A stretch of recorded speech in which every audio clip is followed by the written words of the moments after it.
Dear students of class 11th, let us discuss today if condition, if statement. if condition तो हमें जब हम कोई भी डिसीजन लेते हैं तो एक if है हमारे पास स्टेटमेंट, उसको हम कहाँ पर यूज़ करते हैं. Suppose will make a simple program here. जैसे आपको पता है, पहले हम प्रोग्राम के हेडर फाइल लिखते हैं hash include iostream.h man.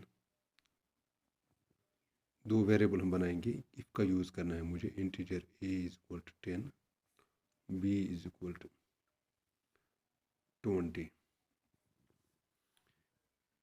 if a is equal to b,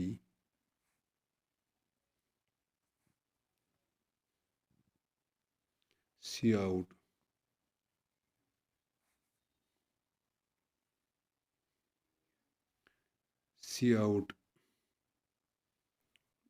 a and b are equal, else cout a and b are not equal. ये हम छोटा सा गेट कैरेक्टर, चूँकि we are dealing with C++ program भी हमें साथ साथ learn करना है कि कैसे होता है स्ट्रक्चर C++. आपको पता है this is the setup. We have to write this header file, this necessary file. मैंने आपको समझाया है कि हेडर फाइल में क्लास 11th हायर सेकेंडरी नगरी की बात कर रहा हूँ. पहले मैंने आपको समझाया है कि हेडर फाइल किस क्यों ज़रूरी है. और मेन प्रोग्राम, हर एक C++ प्रोग्राम मेन से शुरू होता है. उसके बाद आइडेंटिफायर की बात मैंने की थी पहले ही. अब मैं यहाँ पर आइडेंटिफायर वेरिएबल, दो वेरिएबल मुझे चाहिए. तो a एंड b, तो उनको पहले डिक्लेयर करना पड़ता है. इंटीजर टाइप के हैं ये दोनों a एंड b, और साथ साथ मैंने असाइन वैल्यू किए हैं. So this only this equal to sign जो है ना, दिस इज असाइनमेंट ऑपरेटर. ये आपको याद रखना है, दिस इज असाइनमेंट ऑपरेटर. तो असाइनमेंट ऑपरेटर मैंने समझाया है आपको. असाइनमेंट ऑपरेटर क्या होता है. This assignment operator, this 10 is being assigned to a variable. यानी a हमारे पास मेमोरी में क्या होता है, मेमोरी में एक लोकेशन हमारे पास रिजर्व होते हैं, that is a, and b दूसरी मेमोरी लोकेशन है. तो अभी तो एक खाली है, तो साथ साथ मैंने इनको वैल्यू भी भर दिया. a में 10 डाल दिया, b में 20 डाल दिया. तो साथ साथ आपने ये भी देखा कि मेमोरी वेरिएबल को कैसे डिक्लेयर करते हैं और उनको कैसे वैल्यू असाइन करते हैं वहीं पर ही. तो मुझे आपको एक्चुअली इफ़ जो स्टेटमेंट है, इफ़ कंडीशन, ये समझाना है. देखो, if a equal to b, यहाँ पर मैं a और b का वैल्यू कंपेयर कर रहा हूँ. आप यहाँ पर ध्यान दीजिए, this is only equal to, single equal to, it mean it is assignment. Right side का वैल्यू लेफ्ट साइड के वेरिएबल को असाइन हो जाता है. यानी 20 is being assign to the variable b. But यहाँ पर हियर, यहाँ दो इक्वल टू साइन है. This is comparison operator. It compares the value of a and b. This is not assignment operator. That is why there are two equal signs together. So जहाँ पर दो equal signs साथ साथ होंगे, this is not simple assignment operator. It is comparison operator. तो ये compare करता है वैल्यू a and b को. चूँकि a में क्या है, 10 है, b में 20 है. क्या a और b का वैल्यू बराबर है? अगर होगा तो दिस वाला जो है ना, ये स्टेटमेंट एग्जीक्यूट होगा. सी out a and b are equal. अगर नहीं, बराबर नहीं होगा, तो ls वाला स्टेटमेंट एग्जीक्यूट होगा. ls cout a and b are not equal. तो इस वक्त इस प्रोग्राम का आउटपुट क्या होगा? आउटपुट मैं दिखाऊंगा जब ये प्रोग्राम रन करेंगे. a and b are not equal, यही होगा क्योंकि ये इक्वल है नहीं. तो इफ कंडीशन का काम क्या है? It compares the value of two variables. दो वेरिएबल्स का वैल्यू ये कंपेयर करता है. अगर सही होगा तो पहला वाला स्टेटमेंट जो होगा ना, इसके बाद ही इमीडिएट, तो दैट इज बीइंग एग्जीक्यूटेड.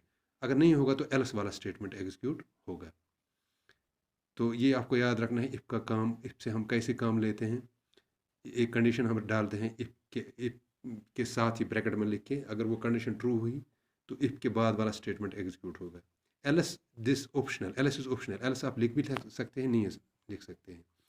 अगर आप नहीं लिखेंगे तो एक ही सूरत में आपको मैसेज आ जाएगी जब a एंड b बराबर होंगे, वरना कोई मैसेज नहीं आ जाएगी. तो for our convenience I am writing the else also, क्योंकि एल्स की भी ज़रूरत पड़ती है.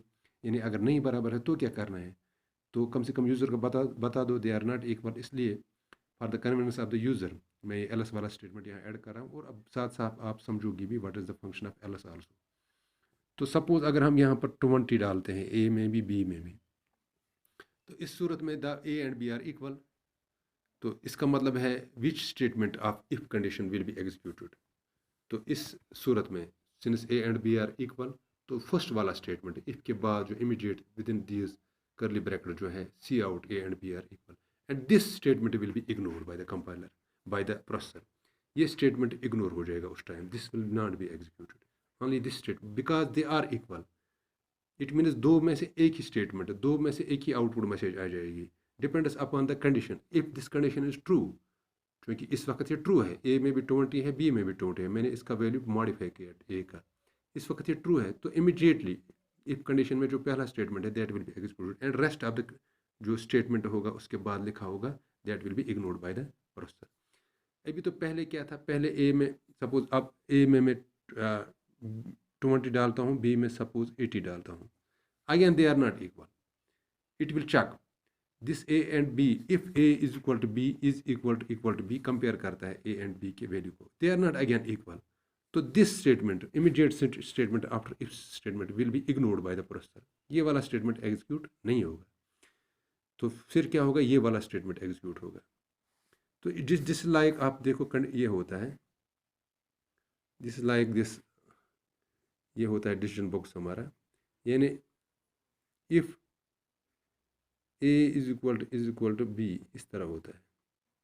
अगर ये बराबर है, इफ इट इज़ यस तो एक रास्ता इसको इख्तियार करना है, इफ इट इज़ नो तो दूसरा रास्ता इख्तियार करना है, क्योंकि यस है यहाँ पर तो पहला स्टेटमेंट एग्जीक्यूट होगा, नो तो ये वाला स्टेटमेंट एग्जीक्यूट होगा। तो इफ कंडीशन में एग्जीक्यूट होता है इमीडिएटली इफ के बाद जो स्टेटमेंट होगा, if the condition becomes true. अगर ये कंडीशन ट्रू मीन्स अगर इसका ये कंडीशन फुलफिल हो गई, यानी ए और बी बराबर है, तब ये स्टेटमेंट एग्जीक्यूट होगा पहला वाला, ये वाला, otherwise this statement will be executed.